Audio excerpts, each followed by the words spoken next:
Listen carefully, because I'm going to tell you what is about to happen. Absolute and uncompromising surrendering to a higher power, things that are beyond my control. And I was overwhelmed with emotion. I was like,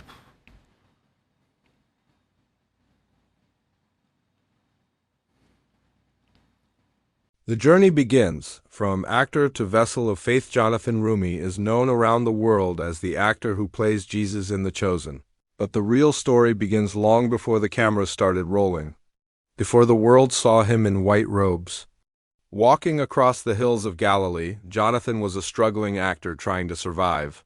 He had good roles here and there, but nothing steady. One day, he found himself completely broke, no money in his account, and no idea what the future held. It was in that moment, full of fear and worry, that Jonathan decided to surrender completely. He prayed, "Jesus, I surrender myself to you, take care of everything." This prayer wasn't said lightly. It came from deep pain and a sense of being completely lost. What followed changed everything. Around the same time, Dallas Jenkins, the creator of The Chosen, was also facing failure. His big Hollywood dreams had fallen apart.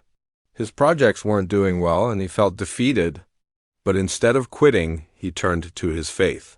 He took a bold step, creating a show about Jesus that wasn't funded by big studios. Instead, he asked the people, viewers like you, to support the show. What happened next was a miracle. Through crowdfunding, The Chosen became the most supported TV series in history. And the most powerful part? It was never just about making a TV show. It was about making something real, something that touched lives. Jonathan and Dallas were brought together through what many believe was divine timing. Years before The Chosen, they had worked together on short religious videos for a church. When it came time to cast Jesus for The Chosen, Dallas remembered Jonathan. But it wasn't Jonathan's acting that stood out, it was his spirit. His calm presence, his gentle voice, and his deep faith made him the perfect choice. At first, Jonathan didn't even think he'd get the role. But when he did, he felt the responsibility deeply. He didn't want to just act like Jesus, he wanted to become a vessel for what Jesus represented: love, healing, hope. And to do that, Jonathan turned to fasting, prayer, scripture, and silence. He prepared his heart just as much as he prepared his lines. As filming began, something special started to happen. The atmosphere on set wasn't like a typical TV show. It felt sacred. Between takes, people would fall silent, almost as if they were in a church. Crew members cried without knowing why. Extras had dreams that matched future scenes. Even the smallest details, how the wind blew during a scene or how sunlight fell on Jonathan's face, seemed timed perfectly.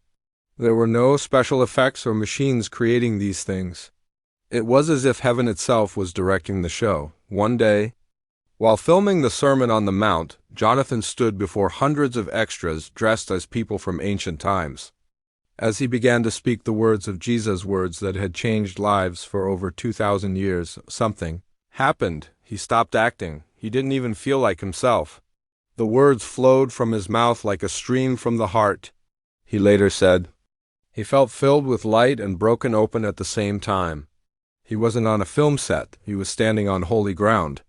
And everyone felt it. After the scene, Jonathan walked away with tears streaming down his face. Crew members gathered around him, many also in tears. No one could explain what they had just witnessed, but all of them knew they had experienced something greater than themselves. Behind the scenes, a set touched by the divine. As production continued, these powerful moments didn't stop. In fact, they became more frequent. During one healing scene, a gentle breeze swept across the set. At the exact moment Jonathan reached out his hand to bless someone. There were no fans or wind machines. It just happened. In another scene, the sound cut out and everything became silent. But no one moved. It was as if even the equipment respected the holiness of the moment. Later, during playback, crew members noticed flickers of light on Jonathan's face that weren't planned or staged. Some thought it might be a camera glitch. Others believed it was something more, Something not of this world. Many actors shared stories of how The Chosen had changed their lives. Paris Patel, who plays Matthew, said he felt a stillness during filming that he had never experienced before. It wasn't fear, it was peace. Liz Tabish, who plays Mary Magdalene, broke down crying in the middle of a scene, not because the script called for it, but because something deeper was stirring in her heart. These weren't just emotional reactions. They were spiritual awakenings. The set became a place of healing and transformation, not just for viewers, but for those involved in creating it. Even after the cameras stopped rolling, the cast and crew often stayed behind to pray together. They shared their stories, their struggles, and their hopes. They opened up in ways that only people touched by something divine can. One crew member even said he'd never felt anything like it in his entire career. These weren't just professionals making a show. They were a family on a spiritual journey together. The stories from the set spread fast. One extra dreamed of Jesus calming the storm and then discovered that same scene was scheduled for the next week. Another described feeling a presence behind him while filming, like someone was watching, but when he turned, no one was there. Others talked about the way even simple tasks like brushing sand off a costume or framing a shot suddenly felt holy. Everything felt meaningful. Everything felt guided. Jonathan's personal journey continued to deepen. He wasn't just playing Jesus anymore, he was being shaped by the experience. His faith became stronger. His prayer life grew richer. He said he stopped worrying about being perfect and started focusing on being faithful. That surrender became the foundation of his performance, and it showed. His eyes carried compassion, his voice carried peace. His movements carried purpose, and viewers could feel it. When people around the world started watching The Chosen, the feedback was overwhelming. Viewers weren't just entertained, they were moved. Some said they cried without knowing why. Others shared that they had forgiven people they hadn't spoken to in years. Many said they had returned to their faith after being away for a long time. A mother wrote that her teenage son, who had been depressed, started smiling again after watching an episode. A man who had left the church decades ago said he prayed again for the first time. These weren't just reviews. They were testimonies. At the heart of it all was Jonathan Roumie. He wasn't trying to be a hero or a star. He was trying to be obedient. He said, "I just want to ask Jesus one question. How did I do? Did I get close?" And the answer is written in the hearts of the millions who have been touched by his performance. He didn't just bring Jesus to life. He brought life to people who had lost hope. The ripple effect, healing the world one heart at a time. What happened during the filming of The Chosen didn't stay on the set. It spread like a ripple across oceans, borders, and time zones. The stories from behind the scenes became as powerful as the show itself. People began sharing clips on social media. Churches began using episodes for Bible studies. Pastors referenced it in sermons.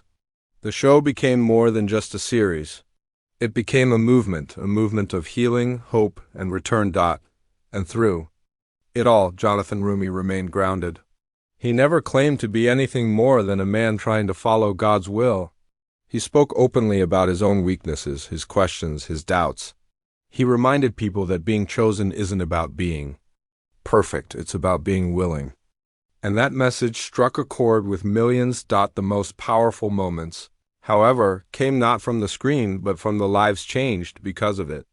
A soldier dealing with PTSD said he found peace watching Jonathan's portrayal of Jesus. A widow who hadn't smiled since her husband died said she felt joy again.